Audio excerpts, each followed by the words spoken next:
E para iniciar aqui o nosso ciclo de palestras, eu vou fazer a apresentação do nosso primeiro palestrante. Meu nome é Anselmo Reis. O Anselmo ele é licenciado em Geografia pela UFRJ, URGS, desculpe. Em 87, é mestre em Geografia Humana pela USP em São Paulo, em 2008. E profissionalmente atua como professor há mais de 20 anos, tendo trabalhado no ensino fundamental, médio, superior e redes de preparação para pré-vestibular e concurso. Atualmente ele é estudante de Direito pela Unisul. E eu convido então meu amigo Anselmo para tocar aqui a palestra. Obrigado pelos aplausos antes, porque talvez depois não tenha muitos, então bom, a apresentação já foi feita pelo Alexandre, né? Eu gosto de dizer que eu sou professor de cursinho, principalmente porque a maior parte dos professores da rede pública não gosta disso. Então é bom a gente enfatizar isso. Bom, como sou professor de Geografia, vou começar com o meu discurso aqui, né? O problema no Brasil é tudo culpa dos países capitalistas desenvolvidos, né? E como vocês devem ser simpatizantes da MST que invadiu o Rio Vermelho, então eu peço o apoio de vocês. Brincadeira, né? Espero que ninguém tenha acreditado nisso. Bom, isso aí é uma das coisas que mais a gente ouve em sala de aula. Tá? É caricatural, é grotesco, só que tem um monte de profissionais, colegas meus, que saem por aí dizendo esse tipo de coisa. Isso é doutrinação barata, grotesca, né?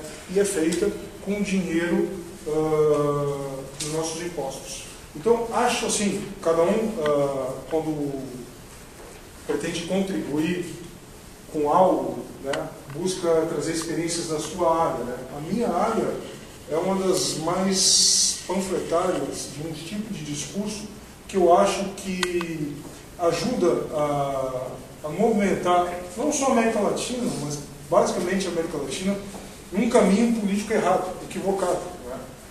Não é por acaso que nós temos aí a dinastia Kirchner, né, os peronistas na Argentina, né? O que está acontecendo na Venezuela agora, o caos social, né, similar ao que acontece na Ucrânia, né, mas por razões diferentes. Né.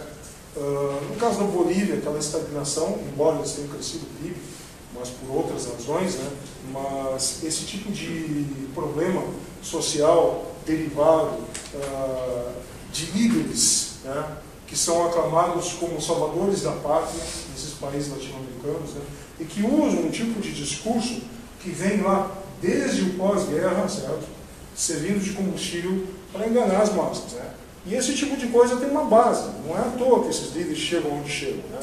Essa base vem não só das instituições de ensino, mas um tipo de situação social que engendra tudo isso. Né? Então é um discurso fácil, é um discurso que vende, é um discurso que consegue bastante adeptos, que mesmo que atinja 10% dos estudantes, né, esses estudantes saem por aí depois fazendo militância e vão engrossando mais o caldo. Né. Então eu acho assim que nós, do Partido Novo, não só o Novo, né, mas todo mundo que tem ideias similares, vamos supor o Partido Federalista ou o Líder, né, mas eu acho que o Novo está, no meu ponto de vista, melhor articulado nesse ponto, eles têm que ter foco nas suas críticas. Né, e um desses focos se refere ao que é feito na educação hoje em dia. Né.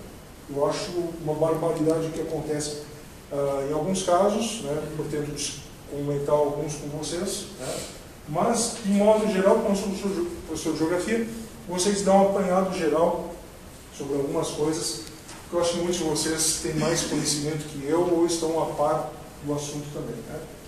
Então, aqui na frente.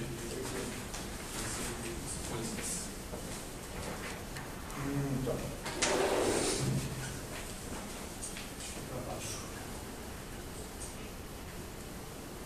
Eu tentei errado. Okay. Então, começamos aqui a discutir a partir do ano passado, né, as famosas manifestações de junho de 2013. Quando vocês vão falar dessas manifestações, o que vem em mente? 20 centavos. Começou com isso. Começou como? Na verdade, a questão dos 20 centavos, né, que a população, no caso de São Paulo, os estudantes se postaram contra, né, ela vem desde o movimento passe livre, né, que foi encabeçado no Fórum Social Mundial em Porto Alegre. Começa daí, né? Então, através a junção de um princípio, que é o princípio da liberdade de ir e vir, mas custeada pelo Estado. Ou seja, eu vou falar claramente aqui, tá? A esquerda, ela se apropria de um princípio constitucional baseado na Revolução Francesa, que é a liberdade de ir e vir, correto? Mas tudo isso tem um custo, né? Ah, não, mas tem que ser subsidiado. Só que o que a gente tem que mostrar, né? Não, tudo tem custo, né? Não existe almoço grátis. Quem é que vai pagar por esses 20 centavos? Acho que o prefeito Haddad de São Paulo já deu a resposta, né? Os pagantes do IPTU. Né? O IPTU aumentou para subsidiar o não aumento da passagem de ônibus, correto? Então, isso é claro, isso tem que ser mostrado, isso tem que ser propagandeado, isso tem que ser denunciado, né? Olha aí, o que eles conseguiram. Não se trata de colocar uma parcela da população contra a outra, mas de mostrar aquela parcela da população que foi prejudicada depois, o que um discurso incoerente, sem base, levou a acontecer.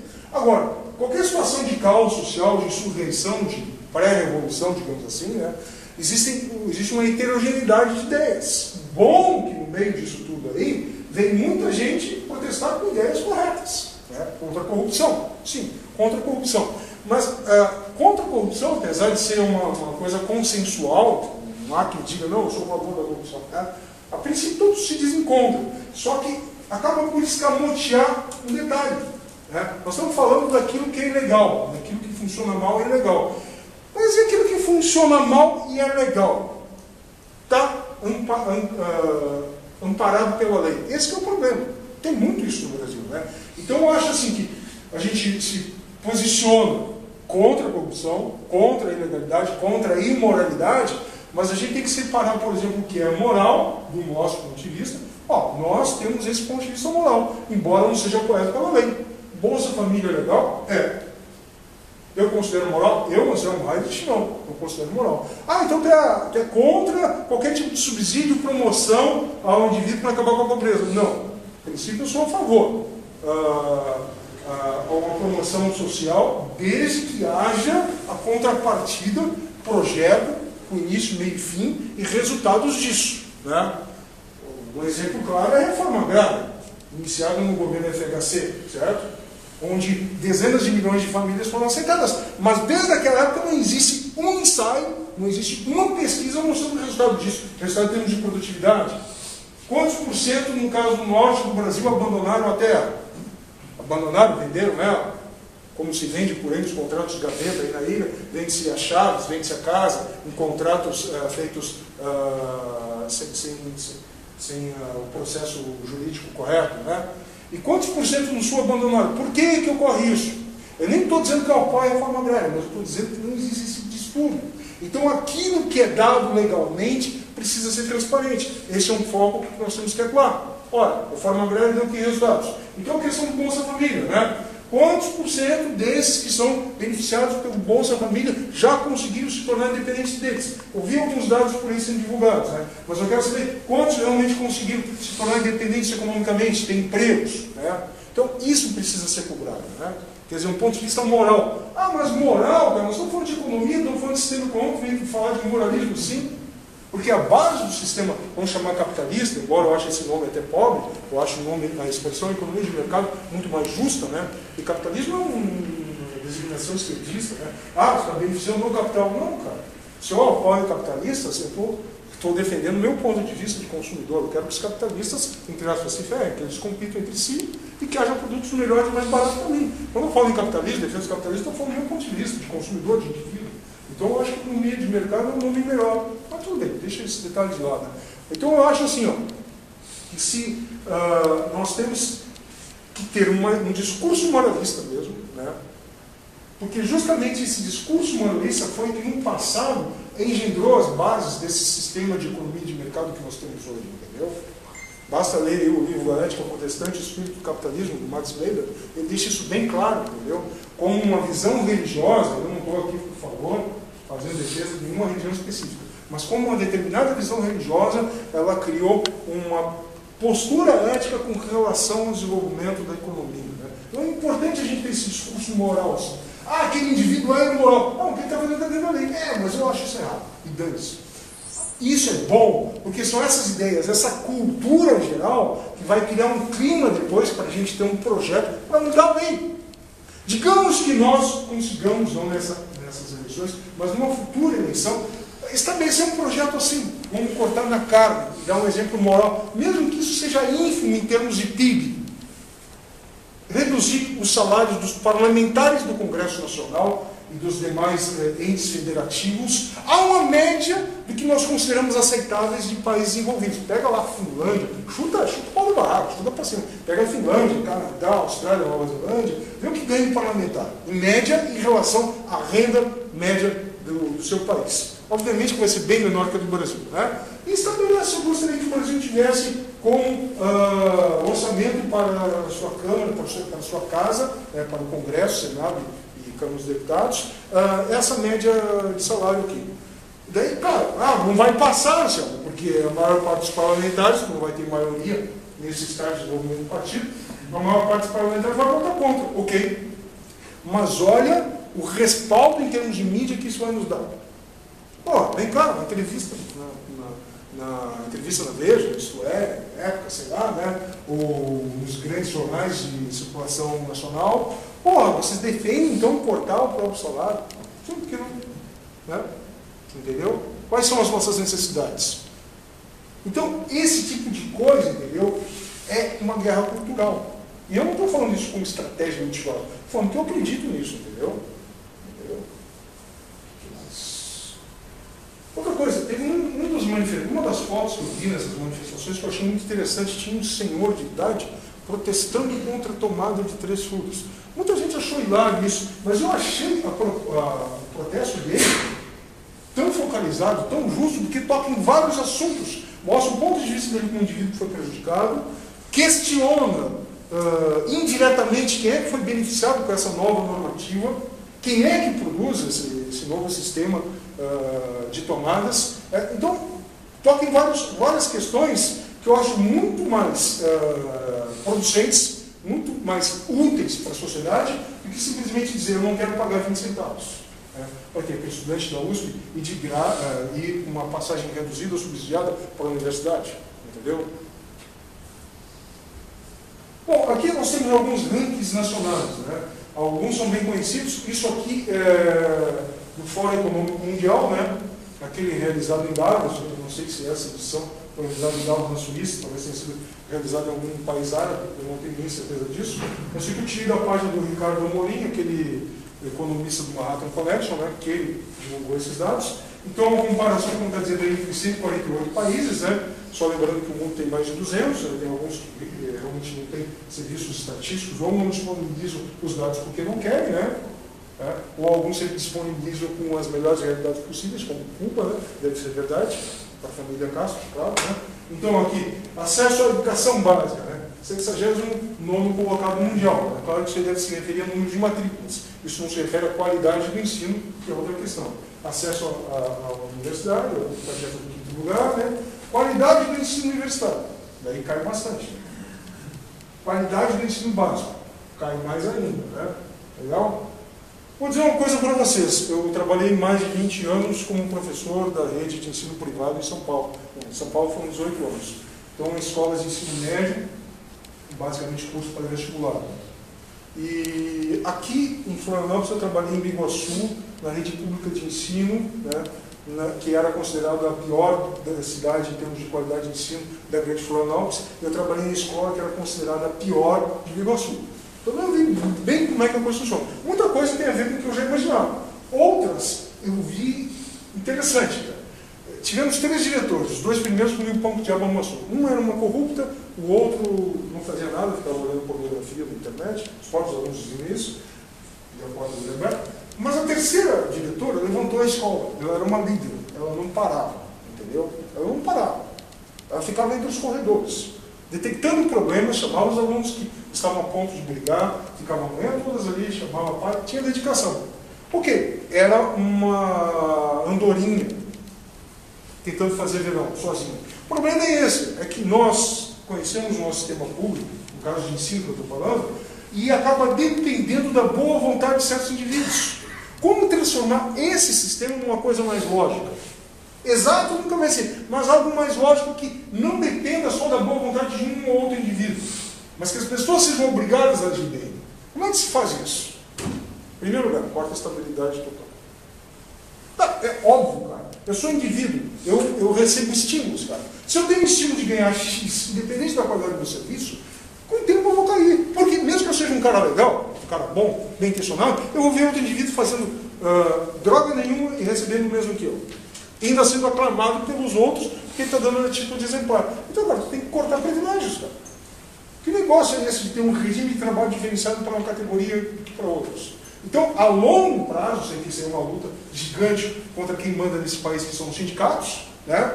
Tu vai ter que lutar contra isso, cara, se tu quer modernizar o país. Vai ter que ter regimes simplificados de trabalho para todos.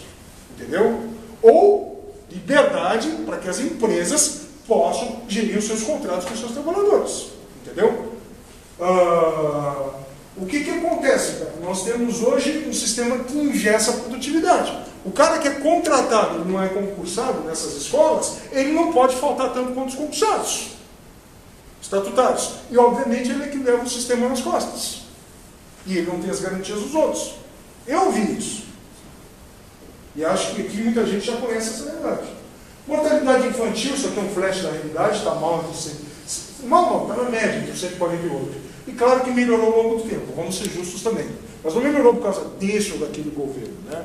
Melhorou por causa de uma situação de urbanização geral, por causa, principalmente, não estou aqui fazendo média com determinado sexo, mas basicamente por causa da educação das mulheres, que são as que mais sofrem com a educação dos filhos. Muitos maridos abandonam, 1/3 das famílias na grande São Paulo são chefiadas por mulheres. Então é graças à educação feminina, a melhor da qualidade de... País que se desenvolve é país que a mulher acaba estudando mais, cara.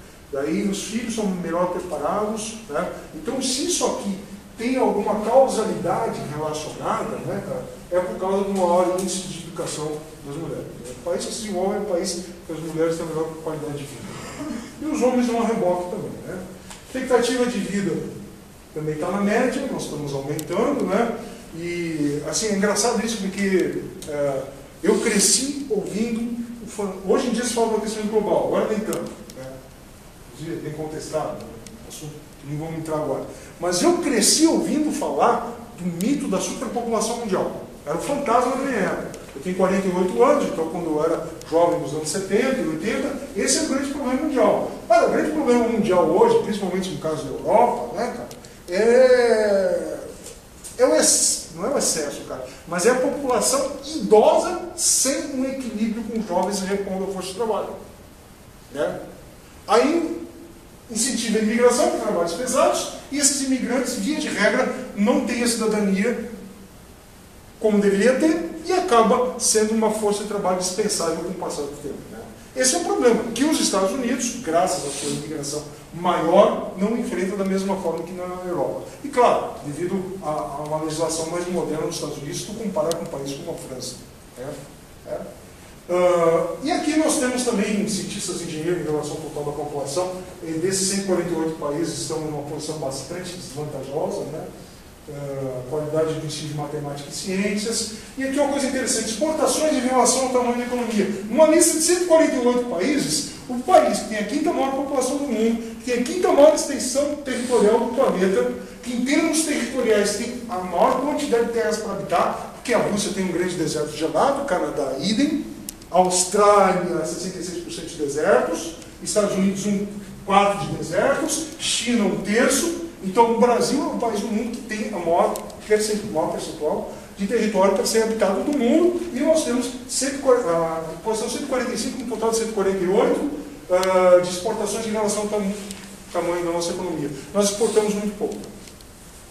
Há muitas dificuldades legais. Né? Tem um amigo meu romeno que veio para cá, se organizou um custo de vida, está indo embora, não consegue fazer uma transferência da venda da casa dele para a Romênia. Entendeu?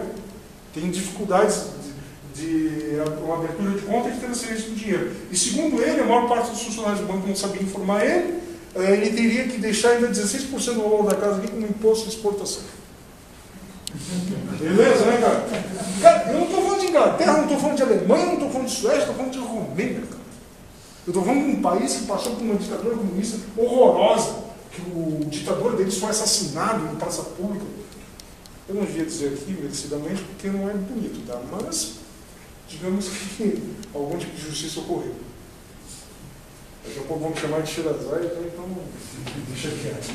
Crimes e violência. Se bem que ela não disse isso, né? A gente sabe bem que ela apenas analisou a questão da violência no país. Mas os detratores já disseram que ela incentivou a violência.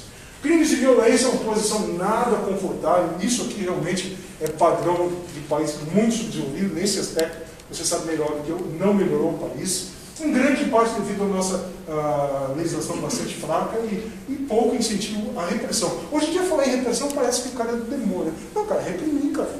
Você tem um filho fazendo barbaridade, tu reprime. Reprimir não quer dizer encher de porrada, quer dizer reprimir da maneira correta, entendeu?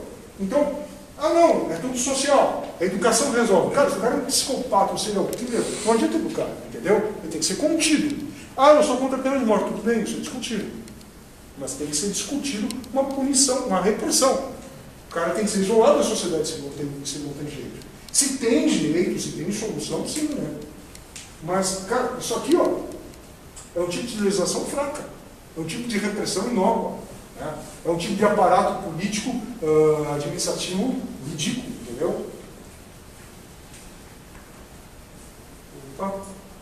Tarifas das importações, que explica muito daquela baixa exportação, porque há certos itens que tu precisa importar para melhorar o teu capital fixo, o teu maquinário para poder exportar. Né? Desperdício de recursos públicos, água.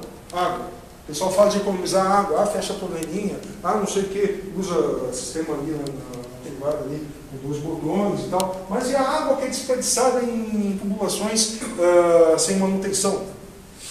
Já ouvi dados de que no Rio de Janeiro, na cidade do Rio de Janeiro, na cidade de São Paulo, se perde até 12% a 15% do sistema de água pública por tubulações que precisam de manutenção. Entendeu? Confiança nos políticos, claro, isso é uma consequência mesmo. Impostos sobre trabalho, entre 148 países, custo de processo alfandegário, taxas. Cara, eu já ganhei um presente uma vez que foi um CDzinho, cara. Além do imposto que o Lula tinha criado, porque já não era mais considerado bem supérfluo, né? Aí tinha que ir lá, porque daí o correio estava dando uma multa altíssima dos caras. Sabe? Graças ao Lula, o imposto sobre livros e discos passou a valer. Números de dias para abrir uma empresa. Ok? Super difícil. Para fechar, dizem que é pior ainda, né? Okay. Bom, corrupção. Claro que muita gente vai dizer, cara, isso aqui é da Transparência Internacional. Transparência Internacional é uma ONG, tinha Transparência Brasil, não sei, a Contazanda, elas eram ligadas, né? E eles medem esse índice de corrupção a partir de pesquisas feitas com empreendedores e sua relação com os governos. Então muita gente contesta esse tipo de índice, né? Porque tu tem que pegar a população como um todo, tem que ser uma amostra mais diversificada. Ok, só que não existe esse tipo de pesquisa. Tá? A pesquisa que existe é a pesquisa feita pela Transparência Internacional. E ela aponta relações dos empresários com os governos desses países. Então é isso que nós temos. Se pode ter pesquisa melhor, ok. Seria melhor para a gente discutir. Nós não temos isso. O Brasil tem uma posição aqui pouco confortável, né? Como mostra, né? Está aqui no terceiro grupo, eu acredito, né? Ou seja, esse que é um vermelho laranja, né? Tá, aqui é assim, então, né? Vamos ser mais justo, né? Ou seja, é uma posição um pouco abaixo da média, né?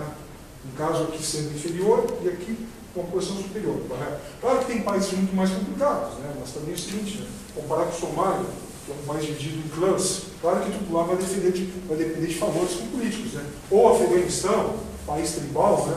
Tem alguns países novos, como o Sudão do Sul, que nem tem dados ainda para disponibilizar, né?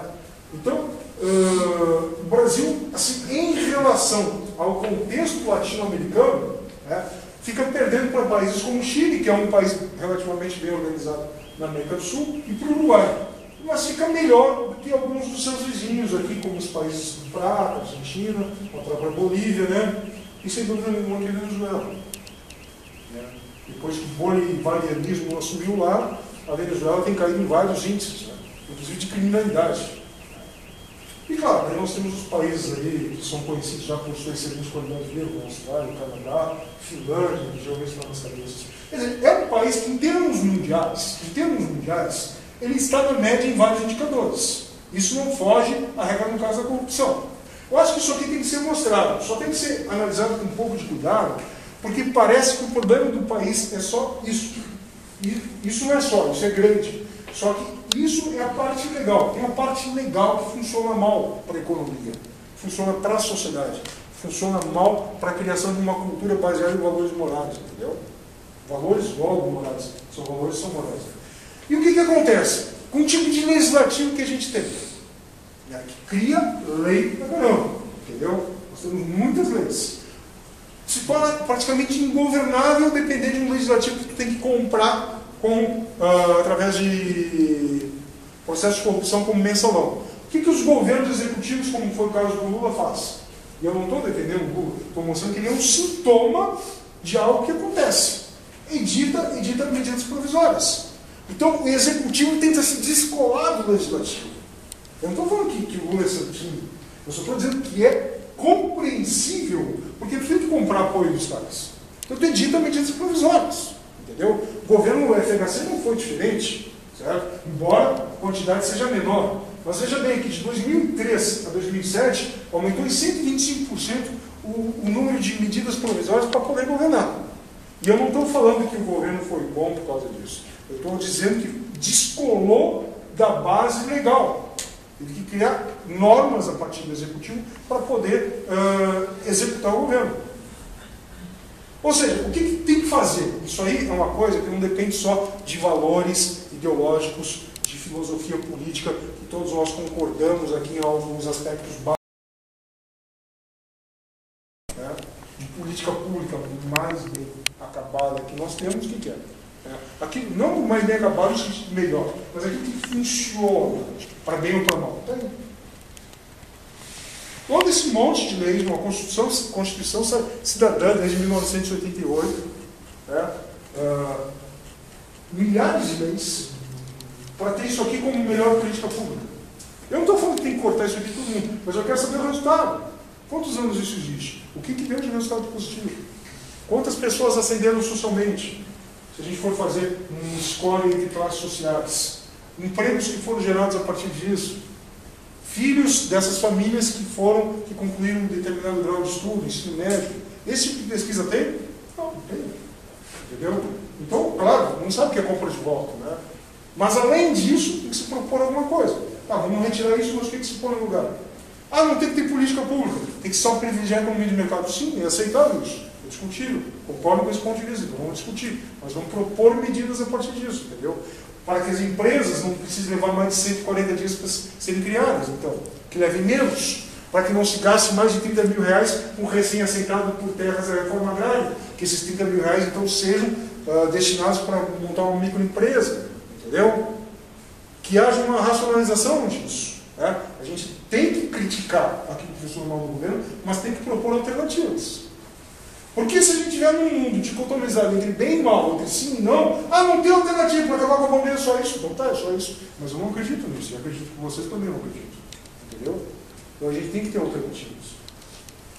Bom, aqui parece que eu estou fazendo propaganda séria, mas esse foi o único mapa, uma correlação que eu encontrei. Né? Correlação não é causalidade, correlação é quando duas coisas combinam em sua evolução. Né? Mas, veja bem, aqui nós temos a taxa de analfabetismo no primeiro mapa, né? Fica claro aí as regiões que têm um maior grau de analfabetismo, né? Superior a 40%.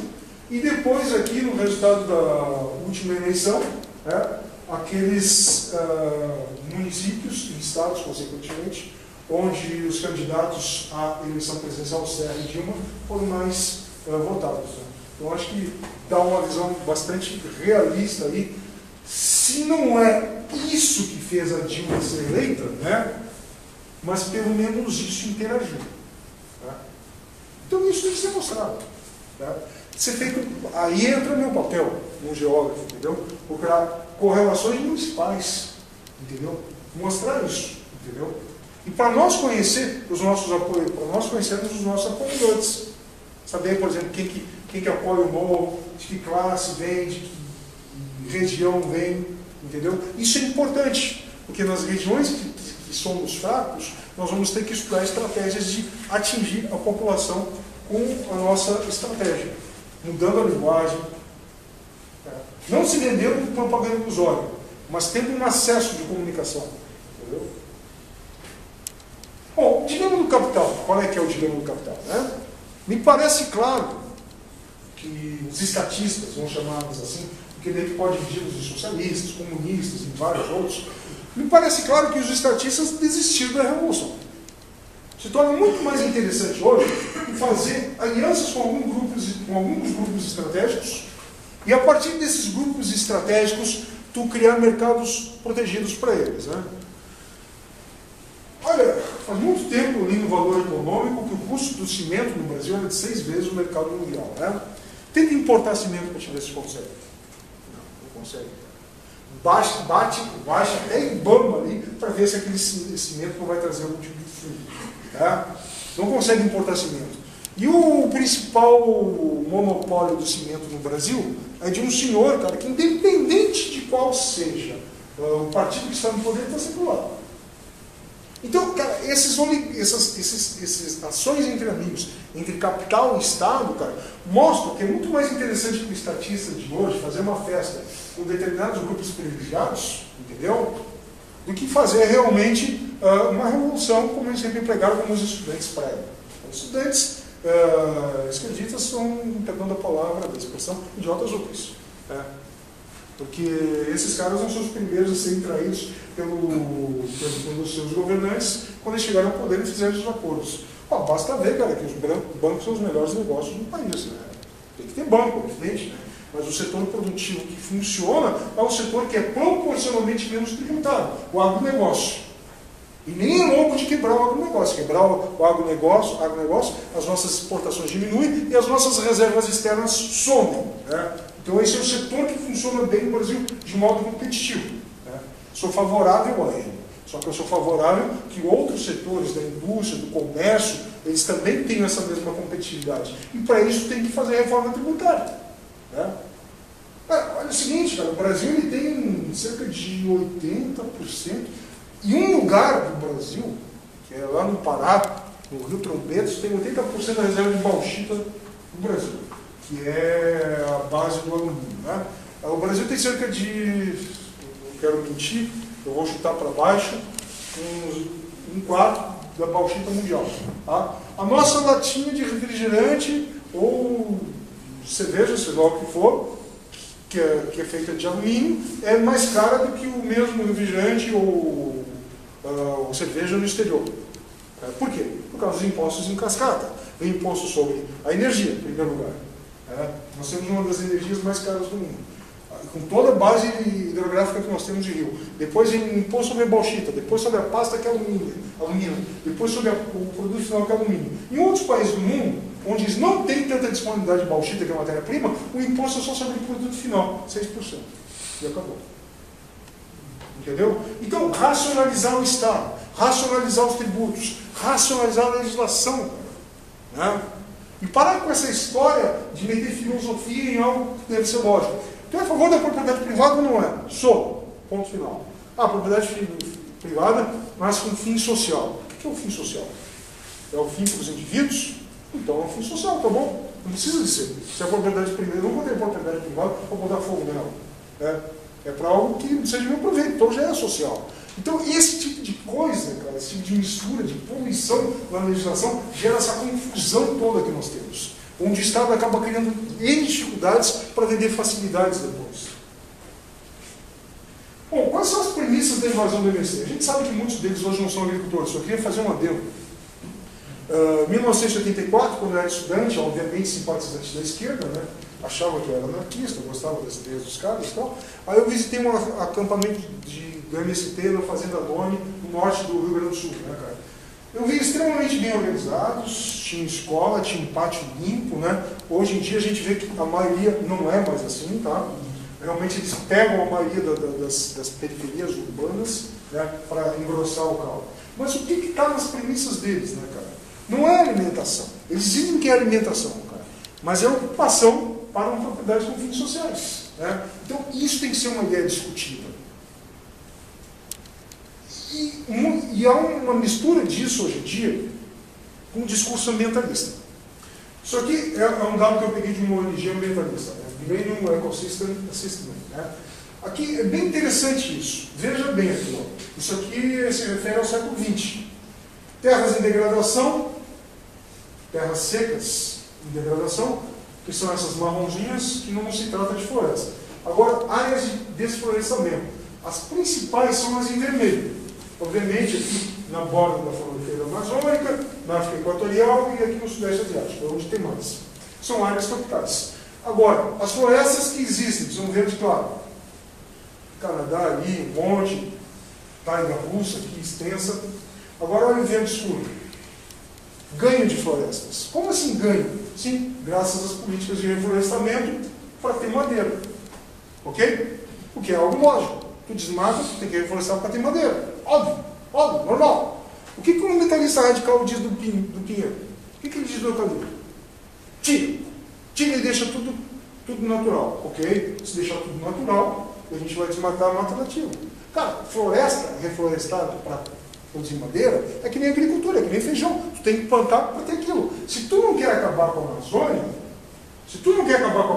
tu tem que ter áreas de pinheiros aqui. Entendeu? É lógico isso. Mas o que o ambientalista radical diz? Não, tem que ser tudo nativo. Sim, leva quanto tempo para crescer uma floresta nativa? 30 ou 40 anos?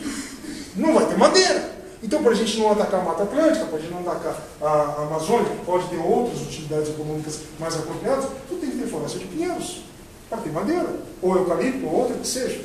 Então, o discurso radical do MST, baseado na função social da propriedade atualmente, o discurso de ambientalistas radicais, ele acaba sendo contra qualquer alternativa sustentável. E lógico, se tudo é proibido, daí mesmo que há tentativa de se burlar qualquer sistema e desmatar o que não deve. Entendeu? Bom, isso aqui é um dado do governo FHC, que existiam antes de identificação de imóveis destinados à desapropriação. Hoje em dia eles não existem, a não ser que eu esteja errado. Tanto que esse link aqui, depois vocês podem acessar, você vai ser disponibilizado, dá uma página em branco, eu não tenho mais acesso a isso. Tá? Vou tentar ser rápido porque meu tempo estourou. Muito se fala sobre os grandes inimigos do liberalismo, da liberdade, do empreendedorismo, da liberdade de associação, todo mundo fala do comunismo, etc. Ok, em termos ideológicos é assim. Mas em termos práticos no Brasil, o grande problema é isso, cara. É a troca de favores. Cara, se vocês têm filho, o filho de vocês diz, pai, eu vou sair de casa, beleza, eu já tenho emprego. Se você sair de casa, isso acontece, né? Agora, se o cara se torna independente, se o cara tem um município próprio, então, como é que ele vai continuar requisitando ajuda estadual ou federal permanentemente? Dados feitos pela Federação da Indústria do Estado do Rio de Janeiro, em relação a 2011, mostrou que 84% das prefeituras do país, mais de 4.800 municípios, dependiam de repasses estaduais e federais e correspondiam a mais de 80% de suas receitas. Isto mina o erário público. Ah, mas é bom que essas pessoas tenham seus empregos nas suas localidades. Por quê? Que tipo de emprego é? É produtivo? Então, isso tem que ser atacado. O municipalismo é inconsequente. Eu sou a favor da autonomia territorial, mas desde que haja autonomia financeira. Ah, mas eles cobram muitos impostos nossos. Então, vamos racionalizar isso. Tem que reduzir os impostos aqui, para que haja mais autossuficiência aqui. Agora, não adianta tu ter uma alta carga tributária, pagar, repassar uma parte para o Brasil, e depois pedir de volta. Porque esse pedir de volta tem um custo político. Então, isso é uma coisa que nós vamos ter que atacar a longo prazo.